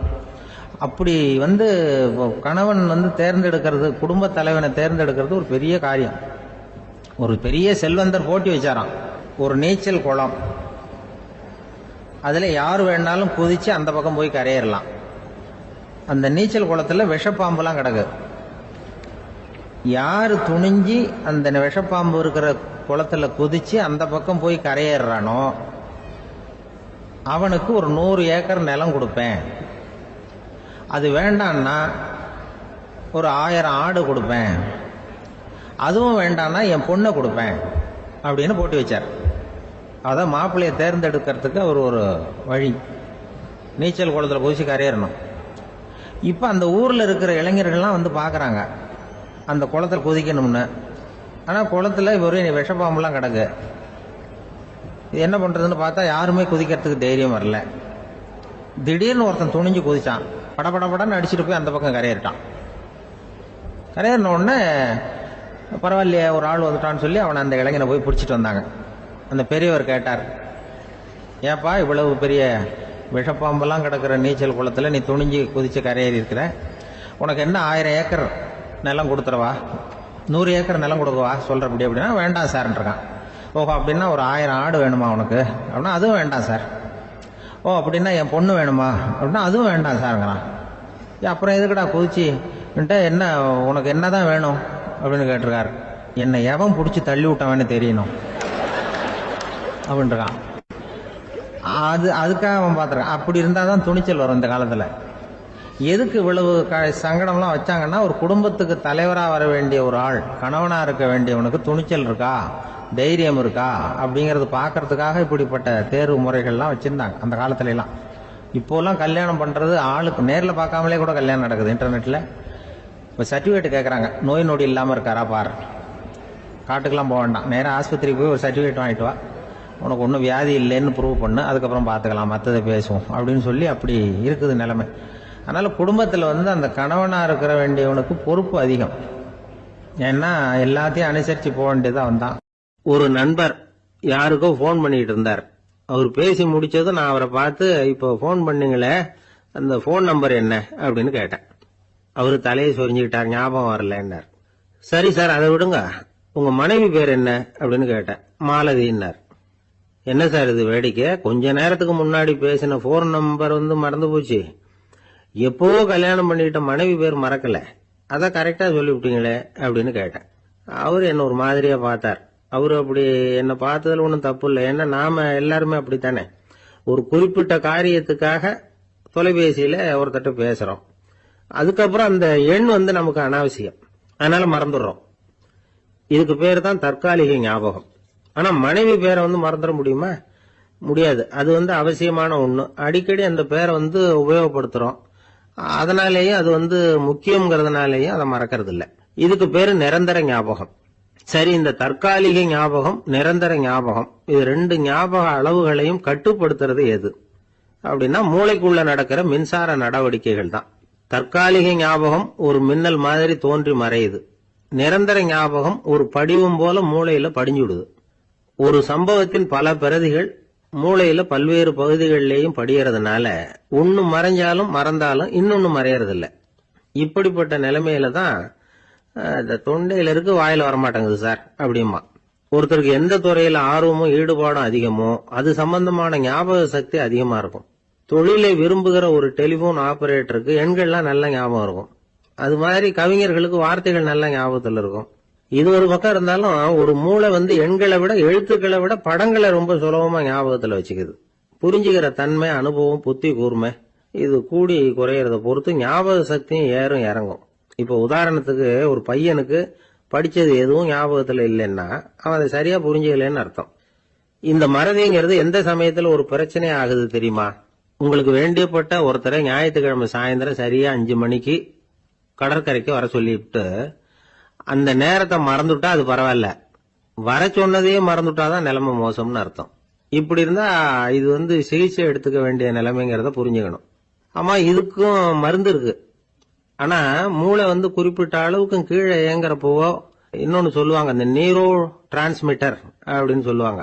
அப்படிங்கிற மூளை ரசாயனம் ரொம்பவும் குறைஞ்சு போறப்போ மட்டும்தான் உபயோகப்படும். டாக்டர் என்ன சொல்றாங்க தெரியுமா? மூளையை பொறுத்த வரைக்கும் அதுல ஞாபக சக்தி அதிகமா உள்ள மூளை, மறதி உள்ள மூளை அப்படின்னு ஒண்ணும் கிடையாது அப்படிங்கிறாங்க. நினைவு வச்சுக்கிறதுக்கு பயிற்சி அளிக்கப்பட்ட மூளை, பயிற்சியற்ற மூளை அப்படின்னு வேணும்னா சொல்லலாம் அப்படின்னு சொல்றாங்க. அதனால நம்ம ஞாபக சக்திங்கிறது நம்ம கிட்ட இருக்கிற பயிற்சி, முயற்சி இதை பொறுத்துதான் அமையும். ஒருத்தர் ஒரு பென்சிலை எங்கேயோ வச்சுக்கிட்டு தேடிக்கிட்டு இருந்தார். அப்புறம் என்னமோ தீவிரமா யோசனை பண்ணி அதை ஞாபகப்படுத்தி பாத்துக்கிட்டு இருந்தாராம். எதிரில் உட்கார்ந்து இருந்தவர் சொன்னார், பென்சிலை தானே தேடிட்டு இருக்கீங்க, அது உங்க வலது காதுல இருக்குது சார் அப்படின்னாராம் அவரு. இதுக்கு அவரு சொல்லியிருக்காரு, பென்சிலை வலது காதுல தான் வச்சிருக்கேங்கிறது எனக்கு நல்லா ஞாபகம் இருக்கு, ஆனா எது வலது காதுங்கிறது தான் மறந்து போச்சு அப்படின்னாராம். அவர் அதை தான் யோசிச்சுட்டு இருந்தார். இப்ப எப்படின்னா, ஒரு 600 வருஷத்துக்கு முன்னாடி மனுஷனுக்கு இருந்த நெருக்கடி இருக்கு பாருங்க. ஒரு 600 வருஷத்துக்கு முன்னாடி மனுஷனுக்கு எவ்வளவு நெருக்கடி இருந்ததோ அது போல 40 பங்கு இப்ப அதிகமாயிட்டு தான் கண்டுபிடிச்சு சொல்லியிருக்கிறாங்க. அவ்வளவு நெருக்கடிக்கு மத்தியில நாம வாழ்ந்துகிட்டு இருக்கிறோம். ஒரு 600 வருஷத்துக்கு முன்னாடி என் தலையில 1 கிலோ வச்சுக்கிட்டு நின்னேன்னு வைங்க, இப்ப 40 கிலோ வச்சுக்கிட்டு நிக்கிறேன். அப்படி ஒவ்வொரு மனுஷனுக்கும் வாழ்க்கையில நெருக்கடி அதிகமா போச்சு. இந்த நெருக்கடியில முன்னாடிலாம் யாரோ ஒருத்தர் தான் தியானம் பண்ணுவாங்க. தியானம்னா ஒருத்தர் 2 பேர் காட்டுக்கு போய் தியானம் பண்ணிட்டு இருப்பாங்க 600 வருஷத்துக்கு முன்னாடி. இப்ப வீட்டுக்கு வீடு தியானம் நடக்குது. ஏன்னா அந்த அளவுக்கு வாழ்க்கையில ஒரு நிம்மதி வேணும் அப்படின்னு சொல்லி பண்ணிட்டாங்க. அதுக்கு தான் இயற்கை கொடுத்துருக்கிற ஒரு இயற்கையான வைத்தியம் தான் சிரிப்புங்கிறது. இதை பத்தி பெரியவங்க எல்லாம் இப்ப ஆராய்ச்சி பண்ணிட்டு இருக்கிறாங்க. சிரிப்புங்கிறது நாம பிறந்து ஒரு 6 மாசத்துல தான் முதல் தடவையா விவரமா சிரிக்க ஆரம்பிக்கிறோமா.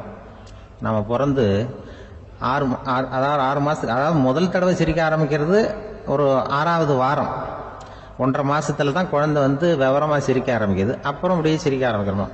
அதெல்லாம் இப்ப கணக்கு எடுத்திருக்கிறாங்க. ஒரு குழந்தை ஒரு நாளைக்கு 200 தடவை சிரிக்குதான் ஒரு குழந்தை. பெரியவங்க எல்லாம் 15 தடவை சிரிக்கிறாங்களாம். 200 தடவை சிரிச்சுக்கிட்டு இருந்த நாம அப்படியே குறைஞ்சி 15 ஆயிட்டு. அதனாலதான் இருதய நோயெல்லாம் வருது, ஹார்ட் அட்டாக்லாம் வருதுன்னு கண்டுபிடிச்சிருக்கிறாங்க. 200 சிரிப்புக்கு அது இயல்புத்தன்மை, மனுஷனுடைய இயல்புத்தன்மை சிரிக்கிறது. அதுக்கு ஜோக்கே தேவைப்படாது. ஆனா இப்ப காலங்காலமா நாம என்ன போதிக்கப்பட்டு வந்திருக்கிறோம்னா, சிரிப்புங்கிறது ஒரு பாவமான செயல். ஒரு முதலாளிக்கு முன்னாடி தொழிலாளி சிரிச்சா மரியாதை குறைச்சல், ஒரு கணவனுக்கு முன்னாடி மனைவி சிரிச்சா மரியாதை குறைச்சல், அது மாதிரி ஒரு வாத்தியாருக்கு முன்னாடி பையன் சிரிச்சா மரியாதை குறைச்சல், ஒரு ஆபீசருக்கு முன்னாடி பியூனு சிரிச்சா மரியாதை குறைச்சல், இப்படின்னு சொல்லி சிரிப்புங்கிறது ஏதோ மரியாதை குறைவான செயல்னு காலங்காலமா நாம போதிக்கப்பட்டு வந்திருக்கிறோம். இப்ப மரபு ரீதியாவே அந்த சிரிப்பு நம்ம கிட்ட சிறைப்பட்டு இருக்குதான், அடங்கி போச்சு. அந்த சிறைப்பட்டு இருக்கிற சிரிப்பை வெளியில கொண்டு வர்றதுக்கு தான் ஜோக்குன்னு ஒரு சாவியை போட வேண்டியிருக்கு. வேற இந்த ஜோக்குக்கும் சிரிப்புக்கும் சம்பந்தம் இல்லை. அதை ஏற்கனவே இருக்கிறத வெளில கொண்டு வரதுக்கு ஒரு சாவி மாதிரி உபயோகப்படுதுன்னு இப்ப அதை பத்தி ஆராய்ச்சி பண்றவங்க எல்லாம் சொல்றாங்க. ஏன்னா சிரிப்புக்கு ஜோக்கு தேவைப்படாது. இப்போ ஒரு குழந்தை தொட்டில படுத்திருக்குன்னு வைங்களேன், குழந்தை தொட்டில இருக்கு, அது முகத்துக்கிட்ட போய் ஒரு கிளுகிழுப்பை ஆட்டுங்க சிரிக்கும். அந்த கிளுகிழுப்பை சத்தமே சிரிக்க வைக்கிறதுல அதுதான் மனுஷனுடைய இயல்புத்தன்மை. அது என்ன ஜோக்காது? சத்தம். ஒரு கிளுகிழுப்பையை கொண்டு போய் குழந்தை முகத்துக்கிட்ட ஆட்டினா சிரிக்குதே, அதுதான் இயல்புத்தன்மை. அதே கிளுகிழுப்பையை ஒரு தாத்தா மூஞ்சிட்டு ஆட்டுங்க, கோவம் வந்துடும், அடிக்க வருவார். என்னடா விளையாட்டு இது அப்படிமாரு. ஏன்னா அவர் சிரிச்சுக்கிட்டு இருந்தவர், அப்படி இருந்தவர் ஒரு காலத்துல. ஒரு கிளுகிழுப்பைக்கு சிரிச்சவர் ஒரு காலத்துல இப்ப கோவப்படுறாருன்னா அந்த அளவுக்கு நம்ம மாறி போயிட்டே வந்துட்டு இருக்கிறோம். அதனால அந்த இயல்புத்தன்மை மாறாம இருக்கணுங்கிறது ரொம்ப முக்கியம். அதுக்காக எல்லாரையும் குழந்தையாக்க முடியாது. மனுஷன் எல்லாரும் இனிமே வயசுங்கிறது கூட ஆகிட்டே தான் இருக்கும். அதுக்காக குறைச்சிக்கிட்டே போக முடியாது. அதுக்கு யாராவது மருந்து கண்டுபிடிச்சாதான் உண்டு. ஆனால் ஒருத்தர் மருந்து கண்டுபிடிச்சாராம். சொல்லுவாங்க, ஒரு டாக்டர் ஒரு மாத்திரை கண்டுபிடிச்சாராம். ஒரு மாத்திரை சாப்பிட்டா ஒரு வயசு குறையும், ஒரு மாத்திரை சாப்பிட்டா ஒரு வயசு குறையும் அப்படின்னு ஒரு மாத்திரையை கண்டுபிடிச்சிருக்காரு. ஒரு பாட்டி அம்மா, 90 வயசு பாட்டி, அது போயிருக்கு. அதே டாக்டர்கிட்ட போய், ஐயா எனக்கு ஒரு பாட்டில் மாத்திரை கொடுங்க, இந்த வயசு குறையிற மாத்திரை அப்படின்றது. அவர் ஒரு பாட்டில் கொடுத்தாரு மாத்திரை. பாரும்மா பாட்டியம்மா, ஒரு மாத்திரை சாப்பிட்டா ஒரு வயசு குறையும், எடுத்துகிட்டு போகணும்னு கொடுத்துருக்காரு டாக்டர். இந்த 90 வயசு பாட்டி எடுத்துகிட்டு வீட்டுக்கு வந்துட்டு மறுநாள் அதே டாக்டர்கிட்ட போயிருக்கு. 30 வயசு பொண்ணாக போச்சான். 30 வயசு பொண்ணாக மாறி அதே டாக்டர்கிட்ட போயிருக்கு. இடுப்பில் ஒரு கை குழந்தை, அது சட்டை கட்ட போடாமல் கட்டவரில் வாயில் வச்சுட்டு உட்காந்துருக்கு. நேராக டாக்டர்கிட்ட போய், டாக்டர் நேற்று வந்தேன், ஏதோ ஒரு மாத்திரை சாப்பிட்டா ஒரு வயசு குறையுன்னீங்க, நான் ஏதோ ஒரு ஆர்வத்தில் ஒரு 30-40 மாத்திரை சாப்பிட்டேன், இப்படி ஆகிட்டேன் அப்படின்னு. இப்போ டாக்டர் சொல்லியிருக்காரு, இதுக்கு ஏமா வருத்தப்படுற, எல்லாரும் வயசு குறையணும்னு தான் நினைக்கிறாங்க, உனக்கு வயசு குறைஞ்சிட்டுது, நீ சந்தோஷப்படு, இதுக்கே மறுபடியும் என்னட்ட வந்திருக்கிற அப்படின்னாரான் டாக்டர். அப்போ அந்த அம்மா சொல்லிச்சேன், அதை என்னை பற்றி பரவாயில்ல டாக்டர், என் இடுப்பில் பாருங்க கை குழந்தை, இது சட்டை கட்ட போடாமல் உட்காந்துருக்கு, கட்டவரில் வாயில் வச்சுட்டு உட்காந்துருக்கு, இது ரொம்ப ஆர்வத்தில் ஒரு 70 மாத்திரையை சாப்பிட்டு விட்டுது, இது என் வீட்டுக்காரரு. இவர் இடுப்பு விட்டு கீழே இறங்க மாட்டேங்கிறாரு. நான் எதையாவது கொடுத்து இனிமேதான் வயசை கூட்டி இறக்கி விடுவேன் டாக்டர் அப்படின்னு தான். அவர் ஏதோ நமக்கு அதுக்கும் சம்மந்தம் இல்லைங்கிறது மாதிரி கட்டாரில் வச்சுட்டு அவர் பாட்டு உட்காந்துருக்காரு. ஏதோ நமக்கு இந்த உலகமே இல்லை, நமக்கு சம்மந்தம் இல்லைங்கிற மாதிரி உட்காந்துருக்காரு. இப்படியே நான் தூக்கிட்டு எங்கே அலையிறது அப்படின்னு தான். அதனால வயசை குறைக்கிறது இயற்கைக்கு விரோதமாக நாம பண்ண முடியாது. ஆனால் இந்த இயல்பு தன்மை மாறாமல் வச்சுக்கலாம். குழந்தை மாதிரி மாற முடியாதே தவிர அந்த குழந்தை தன்மையோடு வாழறதுக்கு கற்றுக்கணும். அதுதான் வாழ்க்கையில் இன்பமாக வாழறதுக்கு வழி. குழந்தைத்தனமாக இருக்கக்கூடாது, குழந்தை தன்மையோடு இருக்கணும்னு சொல்லுவாங்க. குழந்தை தன்மைங்கிறது வேற, குழந்தைத்தனம்ங்கிறது வேற. அப்படி ஒரு மாத்திரை கண்டுபிடிச்சிட்டா இப்போ யாராவது ஒருத்தவங்க இடுப்பில் குழந்தைய தூக்கிட்டு போனால் போய் கேட்கணும், ஏம்மா இது ஏன் வீட்டுக்காரரா உன் குழந்தையா அப்படின்னு கேட்டு அதுக்கப்புறம் அவருக்கு வணக்கம் சொல்லணும். இப்படிலாம் ஆகிடும் நிலைமை. இயற்கையை நம்ம மாற்ற முடியாது, அதுக்கு தகுந்தாப்புல தான் நாம் பண்ணணும். குழந்தை தன்மையோடு வாழறதுக்கு குடும்பத்தில் குழந்தை தன்மைங்கிறது எப்படின்னா, இப்போ சில பேருக்கு அந்த குழந்தை தன்மை உண்டு. ஒரு வீட்டில் ஒரு புள்ள படுத்திருக்கு, அம்மா எழுப்புறாங்க, காலேஜுக்கு நேரமாச்சு எழுந்திருப்பா, காலேஜுக்கு நேரமாச்சு எழுந்திருப்பா அப்படின்னு. அந்த அம்மா அந்த புள்ள சொல்லியிருக்கு, ஐயோ எனக்கு காலேஜுக்கு போகிறதுக்கே பிடிக்கலம்மா, என்னை தொந்தரவு பண்ணாத, காலேஜுக்கு போகிறதுக்கு எனக்கு பிடிக்கல அப்படின்னு தான். அப்போ அந்த அம்மா சொல்லியிருக்கு, ஏன் உனக்கு காலேஜுக்கு போகிறதுக்கு பிடிக்கல, கல்லூரிக்கு போகிறதுக்கு, அதுக்கு 2 காரணம் சொல்லு அப்படின்னு இருக்க. அப்போ அந்த புள்ள சொல்லிச்சான், ஏன் பிடிக்கலன்னா, கல்லூரியில் இருக்கிற வாத்தியாருக்கும் என்ன பிடிக்க மாட்டேங்குது, ஆசிரியர்களுக்கும்.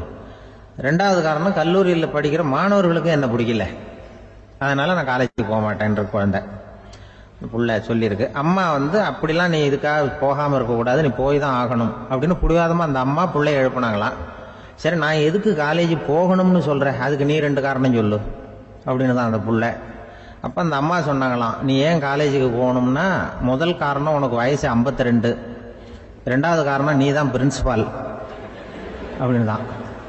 என்ன இருந்தாலும் அவங்க அம்மாவுக்கு அது புள்ள தானே, அதுதான் குழந்தை தன்மைங்கிறது. 52 வயசுலையும் குழந்தை தன்மையோடு இருக்கார் பாருங்க, அதுதான் அந்த குழந்தை தன்மையோடு வாழறது தான் வெற்றிக்கு வழின்னு சொல்லுவாங்க. ஆபீஸ்ல வேலை பார்க்குற ஒருத்தர் வந்தார்.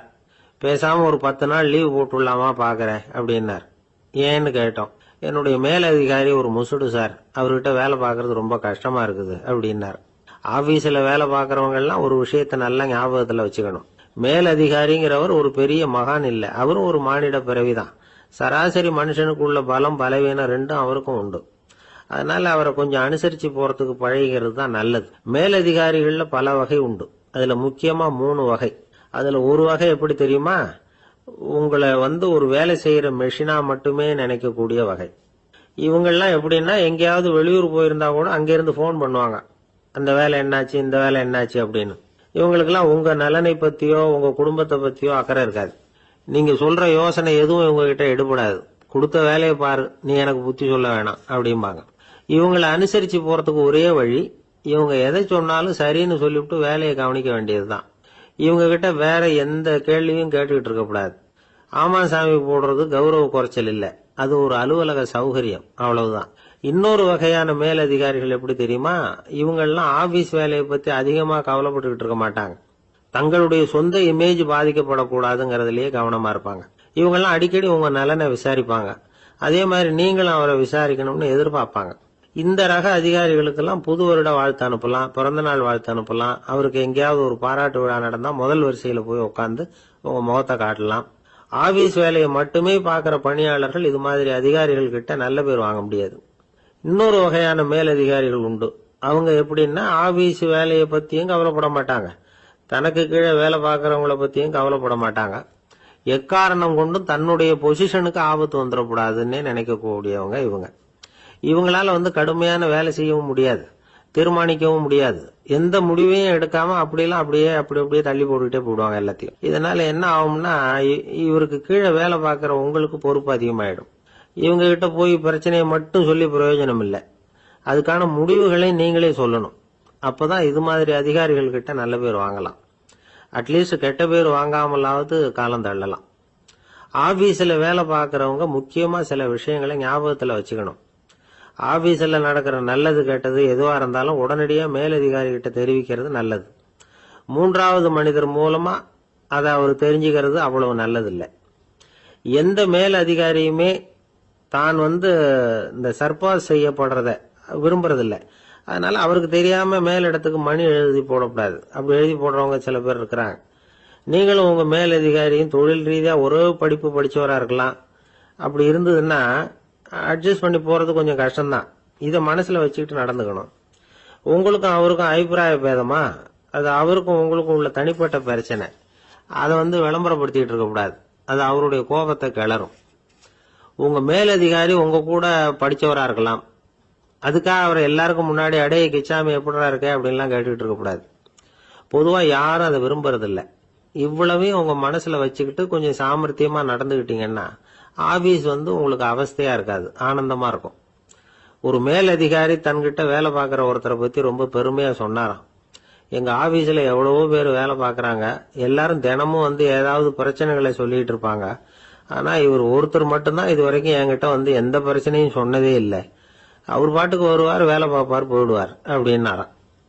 நான் உடனே அவ்வளவு பெருமைக்குரிய அந்த ஊழியரை பார்த்து கேட்டேன், ஏன்பா உன்னுடைய மேலதிகாரி கிட்ட நீ எந்த பிரச்சனையும் கொண்டுகிட்டு போறதே இல்லையாமே அப்படின்னு கேட்டேன். அதுக்கு அவர் சொல்றாரு,